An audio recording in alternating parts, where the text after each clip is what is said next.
আসসালামু আলাইকুম রহমতুল্লাহি ওবরকাতুহু। সম্মানিত দর্শক, আমাদের জাতির জীবনে ভবিষ্যতে কি অপেক্ষা করছে? বর্তমানে আমাদের জাতির অর্থনীতি, রাজনীতি, সমাজ ব্যবস্থা, মন এবং মানসিকতা কোন পর্যায়ে আছে? আমরা কি নাকে তেল দিয়ে সুন্দরভাবে ঘুমাবো যে অচিরেই আমরা ঘুম থেকে জেগে দেখব যে এক সকালবেলা আমাদের পুরো দেশটি সিঙ্গাপুর হয়ে গিয়েছে। এরপর ম্যানহাটান হয়ে গেছে আমেরিকার, অথবা সেই লন্ডনের পিকাডিলি হয়ে পড়েছে পুরো ঢাকা শহর। এই যে নাকে তেল দিয়ে বাঙালির যে ঘুমানোর অভ্যাস, নাকে তেল দিয়ে ঘুমা, অলসতা, কিংবা আমাদের দেশে যে আষাঢ়ি গল্প, কেন আষাঢ়ি গল্প হলো? এরকম আষাঢ় মাস, অঝোরে বৃষ্টি, এখন সেই বৃষ্টি হচ্ছে না, কিন্তু আমরা যখন ছোট ছিলাম ৩ দিন, ৪ দিন, ৫ দিন, ৬ দিন, ৭ দিন পর্যন্ত অঝোরে বৃষ্টি হতো। এটাকে আমরা বলতাম আমাবাতি।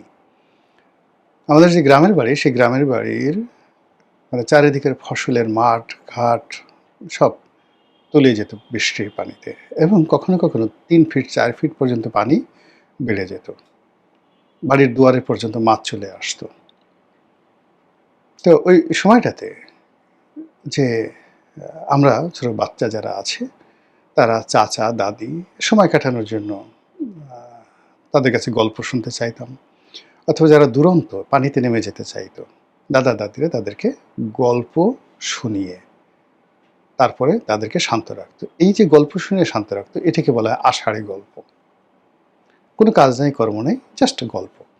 এখন আমরা কি এই মুহূর্তে বাংলাদেশে যা কিছু শুনছি সবই কি আষাঢ়ি গল্প? নাকি আমাদের যে ভাগ্যের আকাশ, সে আকাশে সিঁদুরে মেঘ দেখা দিয়েছে, কিংবা কোনো একটা কোণ থেকে, কৌণিক দূরত্ব থেকে প্রচণ্ড কালবৈশাখীর যে ঝড়, সেই ঝড়ের যে আগমন, সেটা অনিবার্য হয়ে পড়েছে। আমরা যে ঘরে বসবাস করি, সেই ঘরের মেঝেতে মানে বিভিন্ন কীট পতঙ্গ, সাপ বিচ্ছু, এগুলো কি বাসা বেঁধেছে, নাকি একেবারে সব কিছু ছিমছাম? এই বিষয়গুলো নিয়ে সংক্ষেপে আলোচনা করার চেষ্টা করব। প্রথমেই আমাদের অর্থনীতির কথা বলি। আপনি যদি দেখেন, গত ৩ বছরের আমদানি জ্যামিতিক হারে কমেছে। গত ৩ বছরের আমদানি জ্যামিতিক হারে কমেছে। গত ৩ বছরের রপ্তানি জ্যামিতিক হারে কমেছে। আমরা সারা দুনিয়াতে এক্সপোর্টের ক্ষেত্রে, গার্মেন্টস এক্সপোর্টের ক্ষেত্রে ২ নম্বর ছিলাম। এখন এটা ২ নম্বরের জায়গায় ৩ নম্বর থাকবে, ৪ নম্বর থাকবে না ৫ নম্বর থাকবে, এটা নিশ্চিত নয়। গার্মেন্টসের ব্যবসা, এক্সপোর্ট সেই পরিমাণ কমে গেছে, এবং এই অবস্থাতে আমরা বগল বাজাচ্ছি যে আমাদের সেই বাংলাদেশ ব্যাংকের যে রিজার্ভ ৩৭ বিলিয়নে, সেই যাকে বলা হয় পৌঁছে গেছে। এটাকে যদি আপনি ধরেন যে একটা মৃত মানুষের শরীরে যদি মরে যাচ্ছে, সেই মৃত মানুষের শরীরে যদি যৌবন আসে, তার গোপনাঙ্গ দাঁড়িয়ে যায়, তখন মানুষ যেভাবে হাসাহাসি করবে বা সে লাশ রেখে যেভাবে পালাবে, যে একটা লাশ সে মরে যাচ্ছে, সেই অবস্থাতে চ্যাটাং করে দাঁড়ায় গেছে একটা জিনিস। তার সে আশ্চর্য ঘটনা অর্থনীতিতে যখন এরকম কোনো ঘটনা ঘটে যে সমস্ত সূচক নিম্নমুখী, কিন্তু একটা সূচক ঊর্ধ্বমুখী। বিখ্যাত একটা সিনেমা দেখেছিলাম, এটা সম্ভবত গৌতম ঘোষের অন্তর্জলি যাত্রা, অথবা মৃণাল সেনের, আমি জানি না, কিন্তু সিনেমাটার কথা মনে আছে।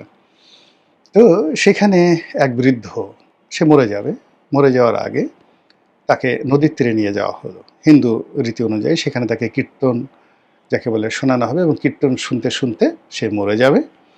মরে যাওয়ার পর তাকে ওখানে চিতায় জ্বালিয়ে দেওয়া হবে, এবং এর জন্য চণ্ডাল বসে আছে সেখানে, আত্মীয় স্বজনরা সবাই বসে আছে। কখন মরবে বৃদ্ধ, এমন সময় একজন লোক এসে সেই বৃদ্ধ তার যে আত্মীয়-স্বজন তার হাতে পায়ে ধরে বলল যে, "এই বৃদ্ধর সঙ্গে আমার মেয়েটার বিয়ে দিয়ে দাও। আমার মেয়েটার বিয়ে হচ্ছে না। এখন যদি এই বৃদ্ধের সাথে বিয়ে হয়, তো বৃদ্ধ একটু পরে মারা যাবে। মারা গেলে আমার মেয়েটাকেও এখানে সতীদাহ প্রথায় তাকে চিতায় যেতে পারবে সে, আমার মেয়েটাও পুণ্যি লাভ করে স্বর্গে যাবে আর আমরাও স্বর্গে যাব।" তারা উচ্চারণ স্বর্গে আঞ্চলিক ভাষায় বলছিল, স্বর্গে, এইজন্য আমি বললাম আমরাও স্বর্গে যাব। এবং বিয়ে হয়ে গেল। এখন বৃদ্ধ তো অজ্ঞান, সে মরে যাবে আরেকটু পরে। অজ্ঞান, চিতা রেডি। তো কিন্তু হঠাৎ করে যে কোনো কারণ হোক রাতে বুড়া মরেনি। সব লোকজন হতাশ হয়ে চলে গেল। শুধুমাত্র যে চণ্ডাল, যে এটা চিতা জ্বালাবে, সে দূরে বসে আছে। আর ওই যে নববধূ, সে বসে আছে। সকালবেলা বুড়া একটু চোখ মেলছে, দেখে তার পাশে অনিন্দ সুন্দরী যুবতী এক মেয়ে। তো যুবতী মেয়ে দেখে সে জিজ্ঞেস করলো, "তুমি কে গা?" তখন সে মহিলা বলল যে, "আমি তোমাদের স্ত্রী।" বললো, "বলো কি, কীভাবে হলো?" বলে যে, "এই কারণে হলো, আমাকে তোমার সাথে স্বর্গে পাঠানোর জন্য বিয়ে দেওয়া হয়েছে।" তো বুড়া খুব অবাক হয়ে গেল এবং তার ভেতরে লোভ আসলো।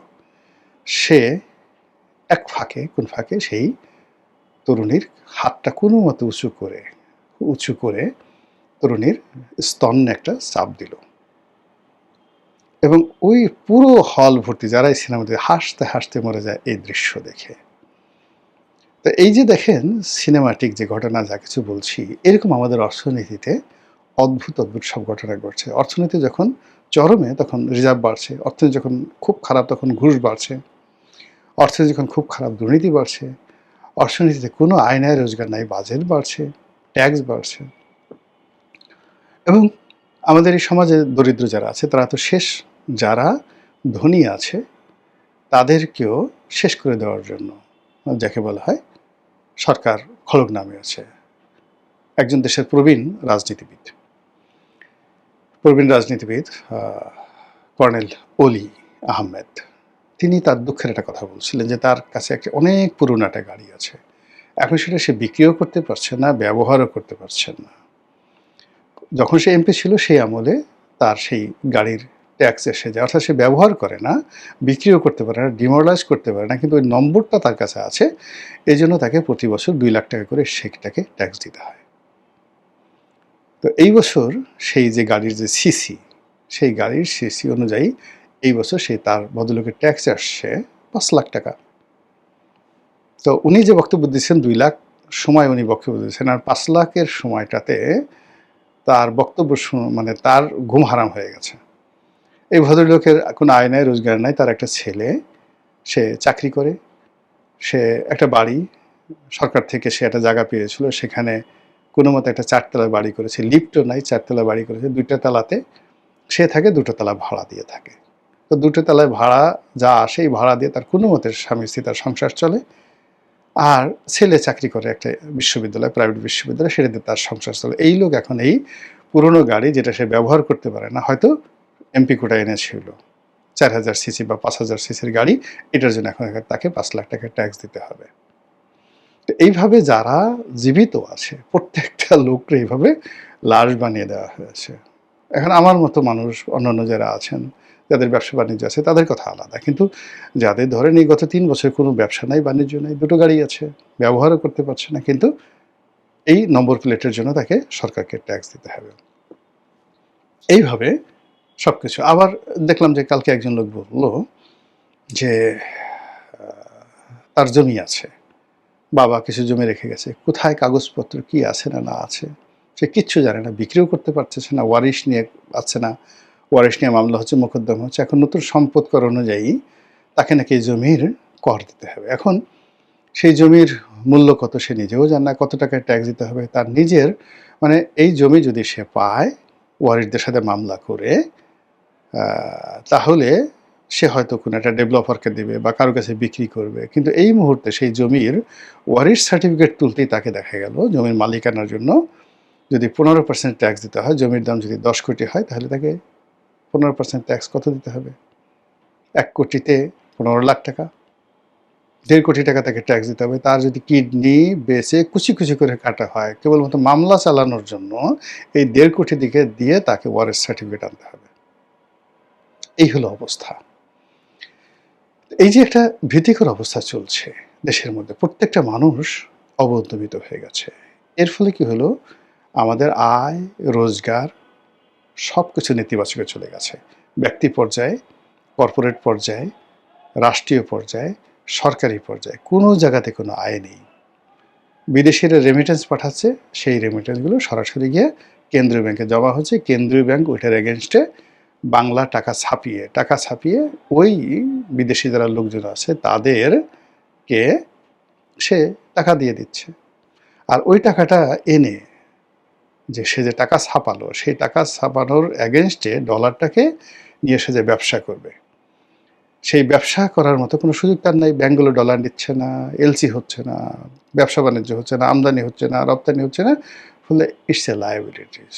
এবং এটা যদি এখন $50 বিলিয়ন চলে যায়, $100 বিলিয়ন যায়, এগুলো দিয়ে শুধু লোন পরিশোধ করা যাবে। কিন্তু এগুলো যদি আমদানিতে ব্যবহৃত না হয়, এগুলো যদি প্রজেক্টে ব্যবহৃত না হয়, এগুলো যদি নতুন শিল্প প্রতিষ্ঠানে ব্যবহৃত না হয়, তাহলে এই ডলারগুলো আমাদের ইনফ্লেশন বাড়াবে, ডলারের মূল্য কমিয়ে দেবে। আর ডলারের মূল্য কমিয়ে দিলে চোরাচালানি বাড়বে, হুন্ডিতে টাকা বাড়বে, আশা বাড়বে এবং ব্যবসা বাণিজ্য বন্ধ হয়ে যাবে। আর এটা নিয়ে আমরা খুব লাফাচ্ছি যে আমাদের রেমিটেন্স বেড়ে গেছে। এবং শেখ হাসিনার জামানাতে ঠিক সেম ঘটনাটা ঘটেছিল, $50 বিলিয়ন হয়ে গেছে। কিন্তু তখন কিন্তু 12টা বেজে গেছে শেখ হাসিনার। এর মধ্যে আমাদের দেনা, বিদেশি দেনা, ইউনূস জামানাতেই $20 বিলিয়ন মতো সে ঋণ করেছিল। এবং লোকাল মার্কেট থেকে 2 কোটি টাকা, মাত্র 1.5 মাসে 2 কোটি টাকা লোকাল মার্কেট থেকে নিয়েছে। আর আন্তর্জাতিক বাজার থেকে 20 বিলিয়ন। $1 বিলিয়ন মানে 12,000 কোটি টাকা। $20 বিলিয়ন মানে 1,20,000, 2,40,000 কোটি টাকা বিদেশ থেকে ডলারে ঋণ করেছে মানে ইউনূস সরকার। আর দেশের ব্যাংক বিমা থেকে তারা নিয়েছে আরও প্রায় 2 লক্ষ কোটি টাকা। এই সরকার 4 মাসে প্রায় 70,000 কোটি টাকা নিয়েছে ব্যাংক থেকে 4 মাসে। তারপর বিদেশ থেকে কত নিয়েছে এখন পর্যন্ত আমরা জানতে পারি না। তো বুঝেন ব্যাপারটা যে কিভাবে কি হচ্ছে। এই গেল অর্থনীতি। এবং এই অর্থনীতি কিন্তু এই সরকারের 12টা বাজাবে, আর কিছু করা লাগবে না। অন্যদিকে সরকারের যারা লোকজন, বিরোধী যারা লোকজন আছে, মানে সিলেক্টিভ, এই 300 সংসদ সদস্য থেকে শুরু করে প্রজাতন্ত্রের কর্মকর্তা, কর্মচারী, সাংবাদিক, সাহিত্যিক সব মিলিয়ে সুবিধাভোগী লোকের সংখ্যা সাকুল্যে 10,000, নট মোর দ্যান 10,000।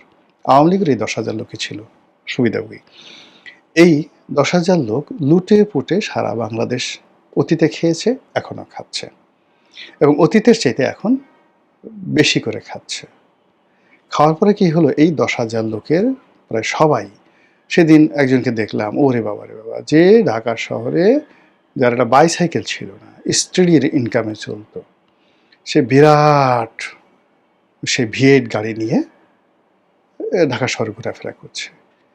মানে আমি একটা টেলিভিশনের গাড়িতে যাচ্ছি, সে আমার দিকে তাকালো, আর নিজের V8 গাড়িটার দিকে আমি যেন তাকাই, এইভাবে সে মানে একটা যাকে বলে আমার দৃষ্টি আকর্ষণ করলো। আমি খুব অবাক হয়ে ভাবলাম, হাউ ইট ইজ পসিবল। এটাই যে রাজনৈতিক পাণ্ডাদের যে কর্মকাণ্ড, সেই কর্মকাণ্ড সরকারকে, দেশকে, জাতিকে একটা মারাত্মক বিপদের দিকে নিয়ে যাচ্ছে। এর বাইরে বাংলাদেশের জন্য পাকিস্তান সরকার যে ফাঁদ পেতেছে, ISI যে ফাঁদ পেতেছে, চীন এই মুহূর্তে বাংলাদেশের জন্য যে ফাঁদ পেতেছে, তারপর ভারত যে ফাঁদ পেতেছে, আমেরিকা ফাঁদ পেতেছে, রাশিয়া ফাঁদ পেতেছে, এবং প্রতিটি ফাঁদ আমাদেরকে পরাধীনতার শৃঙ্খলে আবদ্ধ করার জন্য যথেষ্ট। প্রতিটি ফাঁদ আমাদের এই দেশটিকে যুদ্ধে জড়িয়ে দেওয়ার জন্য যথেষ্ট। প্রতিটি ফাঁদ আমাদের দেশের মধ্যে ধর্মীয় উগ্রবাদ, সাম্প্রদায়িক দাঙ্গা, এলাকাভিত্তিক দাঙ্গা, রাজনৈতিক বিরোধ, মারামারি, হানাহানি, কাটাকাটি, এমনকি গৃহযুদ্ধ অনিবার্য করে তুলতে পারে। প্রতিটি বিরোধ। ভারত এই যে আওয়ামী লীগকে ক্যাপচার্ড করে পুরো আওয়ামী লীগ শক্তিটিকে যেভাবে তারা নিজেরা নিয়ে নিয়েছে তাদের কবজাতে, দেশের ভিতরে এবং বাইরে। আপনারা যতই ভারতকে গালাগালি করেন, আওয়ামী লীগের কোনো লোক এখন ভারতকে গালাগালি করছে না। তারা মনে করছে যে ভারত তাদের ত্রাণকর্তা। ৭১ সালে ভারত যেভাবে তাদেরকে রক্ষা করেছে, দেশকে রক্ষা করেছে, এখন এরা বলার চেষ্টা করছে যে ভারত বাংলাদেশে ইন্টারভেন করুক, তাদের ক্ষমতা ফিরিয়ে দেখ, এবং এদের সংখ্যা ৬ কোটি। জামাত মনে করছে যে পাকিস্তান বাংলাদেশে ইন্টারভেন করুক, আবার এটা আলাদা একটা স্বতন্ত্র রাষ্ট্র হয়ে যাক। ইসলামপন্থীরা মনে করছে যে এটা একটা আফগানিস্তানের তালেবান রাষ্ট্র হয়ে যাক। আরেক গ্রুপ মনে করছে এটা একে পার্টির আদলে তুরস্কের মতো একটি আধুনিক রাষ্ট্র এটা হয়ে যাক, বাংলাদেশে একজন এরদোয়ান পয়দা হয়ে যাক। এই সব মিলিয়ে আপনি কি আন্দাজ করতে পারছেন যে আমরা কোথায় যাচ্ছি? আমাদের দেশে কি হচ্ছে? আমাদের দেশে রাজনীতির আকাশে কি পরিমাণ সিঁদুর মেঘ জন্ম নিয়েছে? আপনারা কি বুঝতে পারছেন যে আমাদের প্রতিটি যে কৌণিক দূরত্ব রয়েছে, রাজনীতির যে কোণগুলো রয়েছে, সেই কোণে কি পরিমাণ গ্লানি, ক্লেদ, ক্ষোভ, ক্রোধ, রাগ, হিংসা, দেশ, এগুলো কিভাবে জমা হয়েছে? আমাদের এই যে অতি ভালো ভালো না, এই যে এখন পার্লামেন্টে সরকারি দল এবং বিরোধী দলের মধ্যে যে অভিনয় চলছে, কিংবা যে খিস্তি খেউড় চলছে, কিংবা যে রাজনৈতিক মহড়া চলছে, আবার রাজপথে যা কিছু হচ্ছে দিনের আলোতে এবং রাতের আধারে, অফিস পল্লীতে যা কিছু হচ্ছে, সচিবালয়ে যা কিছু হচ্ছে, শেয়ার মার্কেটে যা কিছু হচ্ছে, শিল্পাঞ্চলগুলোতে যা কিছু হচ্ছে, একটা সূচকে কি আপনি দেখাতে পারবেন যেটার উপর নির্ভর করে আপনি চোখ বুজে সময় কাটাতে পারেন? আমি তো পারছি না। মহান আল্লাহ জানেন আমাদের তকদিরে কি আছে। আল্লাহ আমাদের সবাইকে হেদায়েত দান করুন এবং হেফাজত করুন। আসসালামু আলাইকুম ওয়া রাহমাতুল্লাহি ওয়া বারাকাতুহু।